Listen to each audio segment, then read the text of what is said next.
Buenas tardes. Nosotros venimos del Instituto Tecnológico del Istmo.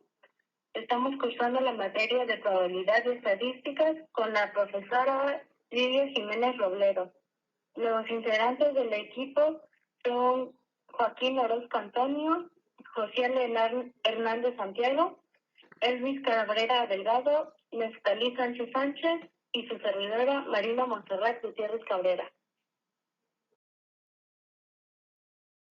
Bueno, nosotros presentaremos el tema 4.6, errores de tipo 1 y 2. ¿Qué son los errores tipo 1 y tipo 2?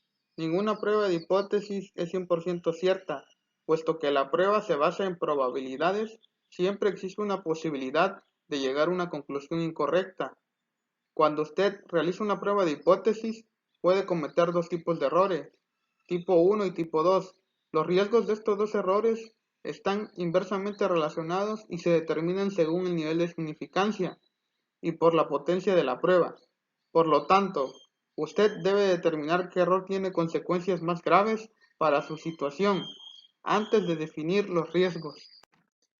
Error de tipo 1. Si usted rechaza una hipótesis nula cuando es verdadera, comete un error de tipo 1. La probabilidad de cometer un error de tipo 1 es alfa, que es el nivel de significancia que usted establece para su prueba de hipótesis.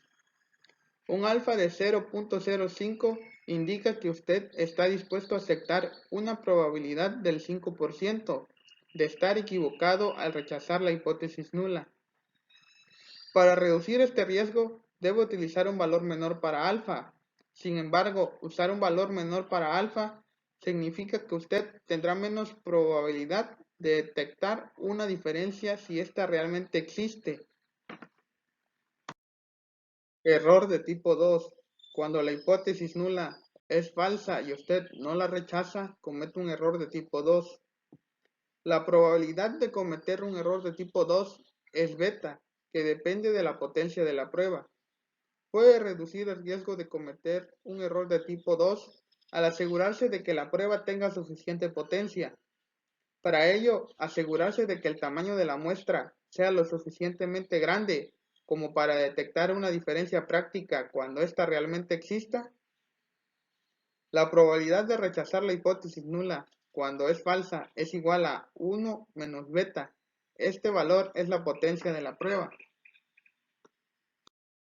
Cada uno de los errores se produce con una probabilidad determinada. Las letras griegas alfa y beta representan las probabilidades. Alfa es igual a probabilidad de un error de tipo 1, igual a probabilidad de rechazar la hipótesis nula cuando la hipótesis nula es verdadera. Beta es igual a probabilidad de un error tipo 2, igual a probabilidad de no rechazar la hipótesis nula cuando la hipótesis nula es falsa. Alfa y beta deben de ser los más pequeños posible, porque son probabilidades de error, pocas veces son cero.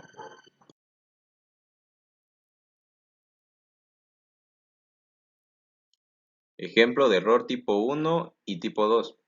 Para entender la interacción entre los errores del tipo 1 y tipo 2 y para determinar cuál error tiene consecuencias más graves para su situación, considere el siguiente ejemplo.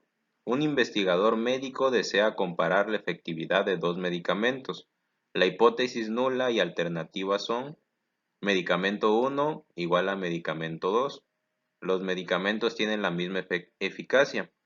La hipótesis alternativa es medicamento 1 no es igual a medicamento 2. Los medicamentos no tienen la misma eficacia. Un error de tipo 1 se produce si el investigador rechaza la hipótesis nula y concluye que los medicamentos son diferentes cuando en realidad no lo son.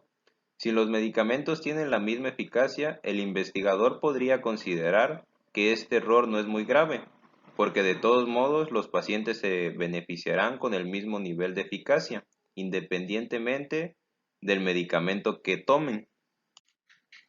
Sin embargo, si se produce un error de tipo 2, el investigador no rechazará la hipótesis nula cuando debe de rechazarla. Es decir, el investigador concluye que los medicamentos son iguales cuando en realidad no lo son.